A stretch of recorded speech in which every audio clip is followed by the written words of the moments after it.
Hi class, this is Professor Nuur. So in this video, I'm gonna now show you how to use the command prompt command. So we're gonna go ahead and launch the command prompt, and then we will be using some of the commands using the command line. So in my previous videos, we talked about the DAWs, about the commands and all that. So right now on my screen, this Word document, this is where I typed some of my commands. So I'm gonna go ahead and run some of the commands. So I might do multiple videos instead of just putting all the commands in one video. So we will do 6, 7 commands in this video, and then I'm gonna do another part for the next 6, 7 commands. All right, so let's go ahead and start. So the first thing before we start putting the commands is we need to get to the command prompt window. So since we're not using exact DOS, we're using a command prompt for Windows 10 or 7 or 11, depending on what version of Windows you're using. So in this case, I'm using Windows 11 on my laptop. So I'm going to go ahead and launch Windows command prompt for Windows 11. So I'm going to use the command prompt for Windows 11. So to launch the command prompt, we need to go to Start. You click the Start from the taskbar. And then when you click Start, you're going to get the Start menu, which looks slightly different from Windows 10. If you're using Windows 10, it's slightly different. On Windows 10, you have the Start menu with the apps and all that. And then there's a search bar at the bottom where you can type. So in Windows 11, the search bar is at the top. But it's kind of the same. So now on the search bar, we're going to go ahead and type CMD. So CMD stands for command. As soon as I type CMD, it's going to open the command prompt app for me. I mean, it's going to display. It's not going to open it. It's going to display it. So on the far right, you have different options. If you can see where I'm hovering my mouse, it says open or run as administrator. And then open file locations is going to tell you where this program exists. And then you can pin it to your start, or you can pin it to your taskbar at the bottom of your screen, wherever your taskbar is. So by default, when you open the command prompt, basically it opens as a limited user, so which means you don't have access to a lot of privilege. Now, if you want to run the command prompt as an administrator, so you have to run it as administrator. So by logging into the command prompt as administrator, you have more privilege, which means you have more access to do different things.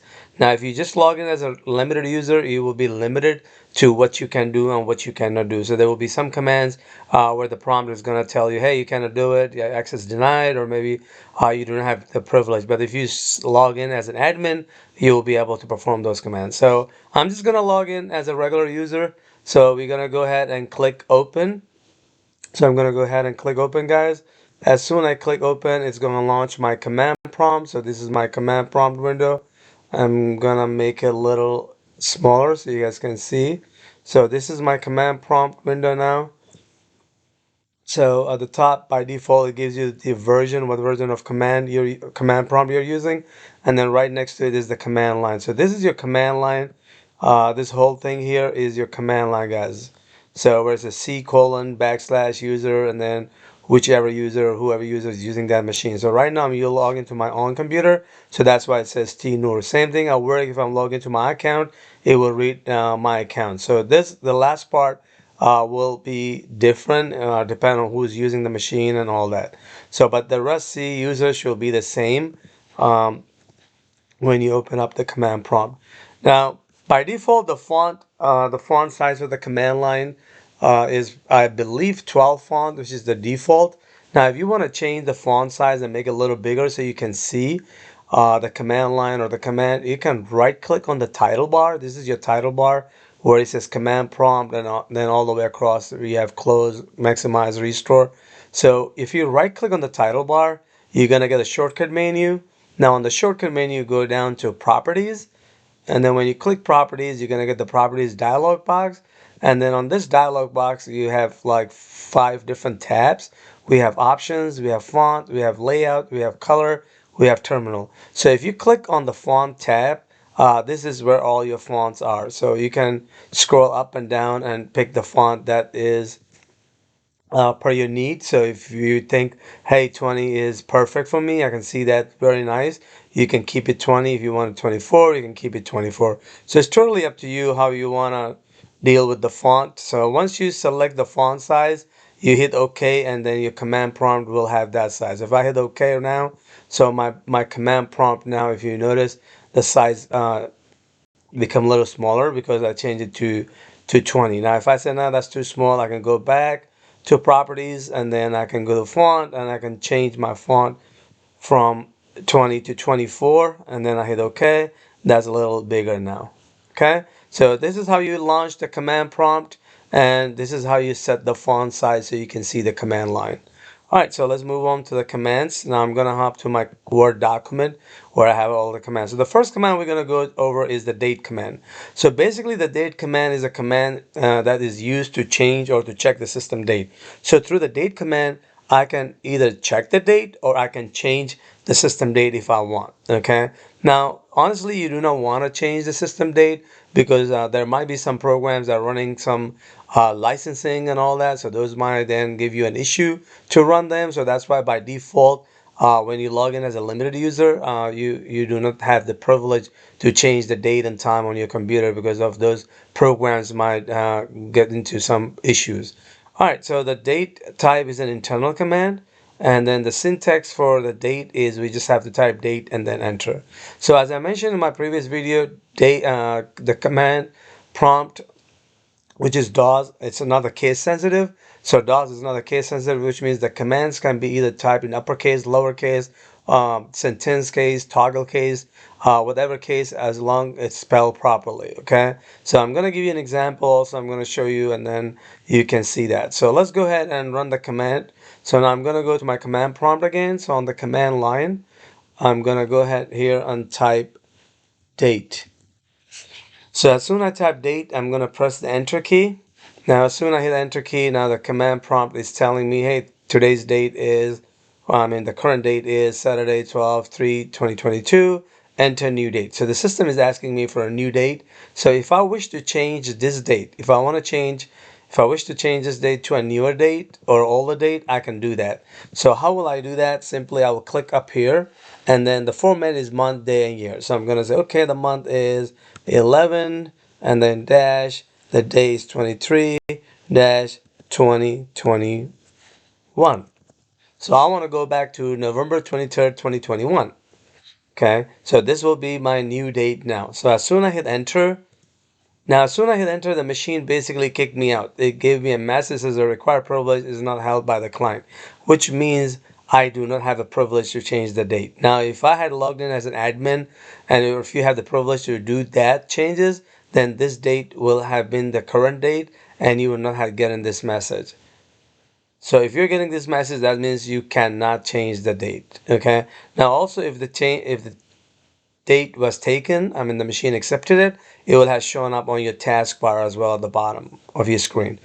All right, so let's assume the date is changed. Now I want to check it. So to check it, we're going to repeat the same process again. We're going to type date, enter. Now when I type date, enter, now you'll notice it stays the same date. But if the date was taken, so 11/23/2021 will have been the current date.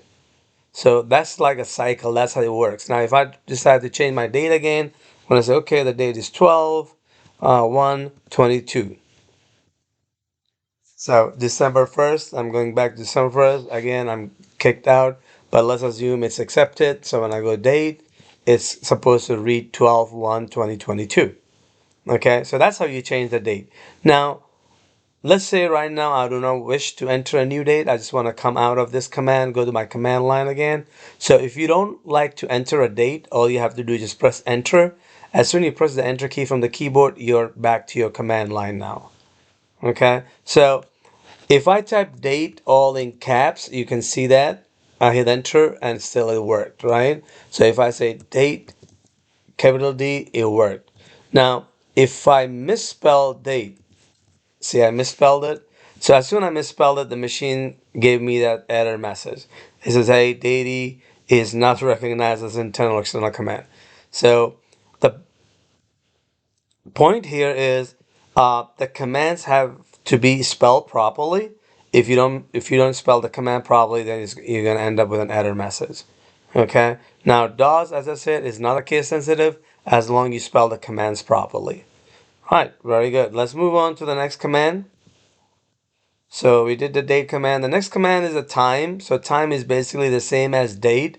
So this is going to change or to check your system date. time, and then it's an internal command, and the syntax is time enter. So time is used to check or change the time. Okay, just like the date, this will change change or check the time. All right, so let's do it. I'm gonna be on my command prompt, so I'm gonna type time, hit enter. As soon as I tap enter, it gave me the time, which is 16:31. So basically, it reads it in military format, in 24-hour format. So we have hours, minutes, seconds, milliseconds. So if you wish to change the time, now you can say, okay, 4:45, for example, or 34, whatever the time. So between the hours and minutes, you need to put the colon sign. So not semicolon, colon, okay? So there's a key on your keyboard, semicolon. So to use that, to get the colon, you have to hold the shift. Now, you do not really have to put the minutes, seconds and milliseconds and all that. Just hours and minutes should be good. Now, since the computer reads the time in military format, so if I hit enter in this case, it's gonna read at 4:34 in the morning. So it'll be 4:34 a.m. Now, if you meant 4:34 p.m., then you need to mention that by putting dot and then specifying p.m. So if I put 4:34 dot p.m., that's equivalent to 4:34 p.m. Now, if I don't put the dot p.m., the machine will read that as the a.m. Now, since the computer takes the time in military format as well, so we can also use the military format. So I can say, okay, I want the time to be 15:30, which is 3:30, right? PM. Now, in this case, I do not have to specify AM or PM because 15 is automatically PM. So because after 12, then everything is PM, right? So once you type the new time, you hit enter. Again, if you see, I was declined, I was rejected to enter the time because I don't have the privilege to do that. So if you had the privilege, the time will have changed. It will also reflect on your notification area on the taskbar. But since it did not change, it just kicks me out. Now to check it, I will type time again. As soon as I type time, I hit enter. Now the time I entered was supposed to be the current time, but since it did not change, it stays as is. Okay? Now the time of course runs on the background because if you noticed earlier when I checked it, it was 16:31 and now it's 16:33. So the clock is running on the background. Alright, so now to get back to my command line, I'll just hit enter. As soon as I hit enter, it takes me back to my command line. Alright, let's move to the next command. The next command we're going to do is CLS. CLS basically stands for clear screen. Now, basically, this command is used to clear the screen at the command prompt window.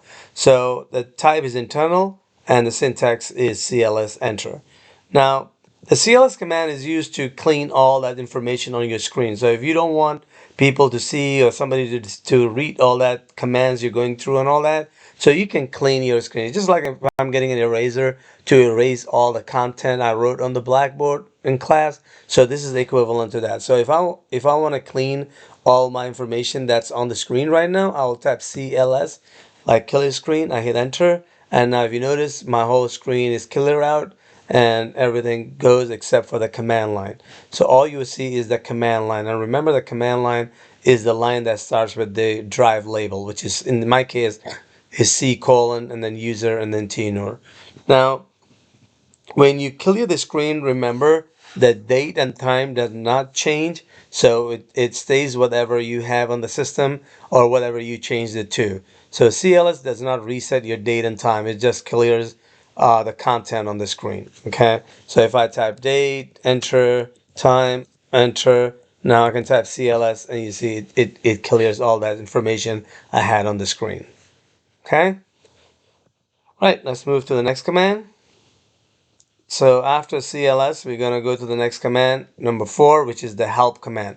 So of course, help is used for help. Now we use the help command, or we also can use a forward slash question mark. So forward slash question mark, it represents help as well in the command prompt. So if you don't feel using the help command, you can always use forward slash question mark, which I'm going to show you an example in a few minutes. Alright, so what does the help command does? The help command is used to display the help at the command prompt window.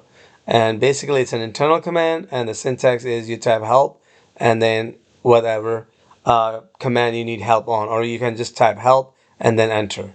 Okay, so If you just want to run help, you just type help and then enter. But if you need a help on a specific command, then you type help space and then the command that you need help on. So in this example here, I need help on what? On the date command. So it's just going to specifically give me the help on the date. So let me show you how you can run it on the command prompt. All right, so right now I'm on the command line on the command prompt window. So I'm going to say help. As soon as I type help, the command prompt gave me a list of commands. You see that? So it's a lot of commands, but basically when I pull the help command, it just gave me the name of the command and also the description of it, but it does not give me a lot of detail about that command.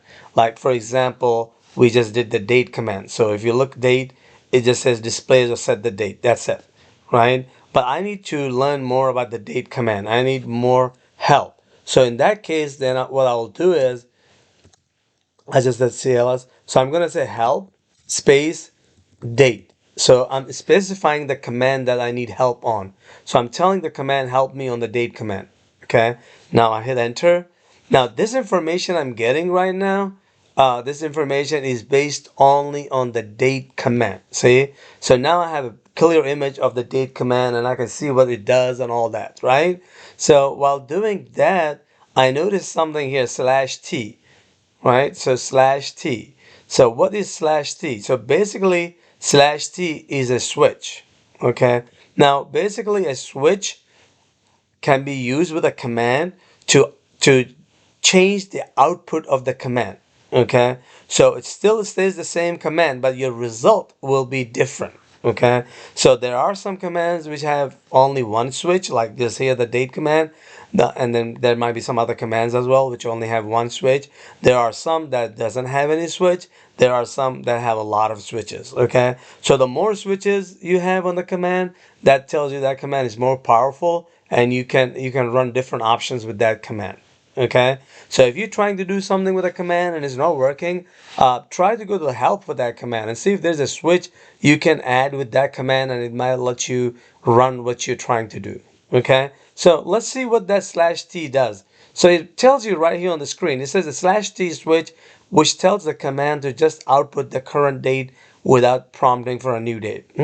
So by putting /t next to the date command, it will just output the date without asking me to enter a new date. So what that means is, so a little while ago we did the date command, right? So I hit enter, and if you see here, it gives me the date, plus it asks me to enter a new date, right? So now let's check the date and then add the /t switch to it. Okay, now as soon as I hit /t enter, beautiful. So now what it did is it only set the output to show me the current date without asking me to enter a new date, like right here. So this is the difference between date and date/t. On date, it will show you the current date, plus it will ask you for a date. But if you just do date/t, it will just give you what the date in the system without asking you to enter a new date. So how did we learn that? By going to the help. Okay, so let's check if time have a switch. Time, so we're gonna say help space time. And yes, time also have /t. Now, that doesn't mean all the commands have /t. Is this a coincidence that both date and time have /t? So let's see what that will do. Time/t. So it's telling me right now it's 4:39 p.m. See? And now if I just do time without the slash, it show me the time, plus it asks me to enter a new time. Now let's CLS the screen and see if CLS have a switch. So if I say help CLS, because these are the three commands we learned so far, and there's no switch with CLS, so that means I cannot do CLS / whatever, right? So it's a single command, and there's no switches I can execute along with that command. Now, there are some commands, for example, if I say help format, see this commands have a lot of switches. So that's telling me, hey, this command have a lot of options. See, all these are switches that I can run with the format command. Okay, so the point is there are some commands which have only one, two, three. Some might not have switch, some might have a lot, like the one on the screen, just to give you an example. All right, very good. Now let's do the question mark for the help. So now if you want to use the question mark, then the first thing you do is you type the command. So I need type date and then / question mark. So this is equivalent to help space date. Now if I hit enter, see I got the same result that I had before. Now let me say if I can do help space date and then I hit enter and I got the same results. In both the commands, I got the same output. So either you type help space and then the command you need help on, or you just type the command and then the forward slash question mark. So forward slash question mark is used for help. Okay. So if I say time slash question mark, see, same thing. Okay. Very good. All right. So that's the help command. You guys can practice it to get more used to it. So let's move to the next command. Our next command will be the version command. So basically the version command, this command is used to display the current version of the command prompt window. So if I want to check what version of command line or what version of DOS I'm using, then I have to use the ver command, the version command. Now the version command is internal and the syntax, we don't have to write the whole word version. We can just type ver enter and that will give us the result. So let's go ahead and check it. Alright, so I'm on the command prompt. I'm just going to type ver. As soon as I type ver, I hit enter. And it gave me the current version of the Windows command prompt I'm using. So it's 10 point whatever, right? So these numbers will vary depending on what Windows you're using. If you're using XP, if you're using Windows Vista, 7, 8, 8.1, 10, 11. So the numbers will vary, okay? Now if you're using exact DOS, then it will say MS-DOS version 6.2, 7.1, whatever version of DOS you're using, okay? So this is just to check the current version of your command prompt that you are using. So ver enter, and then it's just gonna return the version of Windows command prompt you're using. So since I said earlier we're using a command line for Windows uh, 10 or 11, so we're not using exec DOS in this session. All right, next command is the title command. Title command. So this command is used to change the title for the command prompt window. It's an internal command, and then the syntax we will type title space and then string. Now you do not have to write the word string. String represents a text, represents a message. Okay, so when you type a title, you have to say title space and then whatever message you want to put in the title, and that will be considered in string. So in computer, we use a string as a variable, as a value, as a message, as a text. We consider that as a string. Okay, so following this syntax, I'm gonna go ahead and change my title for the command prompt. So right now, this is my title where it says command prompt, right? So now I'm gonna change it. I'm gonna say title space, and then I will type hello class. So hello class, what I typed here now, this is my string, okay? So as soon as I hit enter, you can see now on my title bar, my title now reads hello class because I changed my title. Now if I want to keep do that back and forth, title space welcome to BC BCA 104. So as soon as I type that, now my title is welcome to BCA 104. I can say title space welcome to class. See? So every time I'm changing the title, it's just overriding the old title. Title, hello, I am Professor Nuur. So now Professor Nuur is my title. Okay. Now, unfortunately, the command prompt title is not permanent, which means if you exit the command prompt and you come back, it will go back to the default. And what I mean by that is, if you notice now, my title reads Hello, Professor Noor. Now, if I close the command prompt and I go back and open it again, so I go to start, search CMD, and then I'm going to hit open. And you will notice my command prompt went back to command prompt instead of reading hello, I'm Professor Noor. So the title command is not permanent. Whatever you wrote, whatever you type will stay till your command prompt is open. Once you exit out, it's gonna close it out. All right. So the last command for this video session here will be the exit command. So exit command, this command is used to close or exit the command prompt window. It's an internal command and you will just type exit.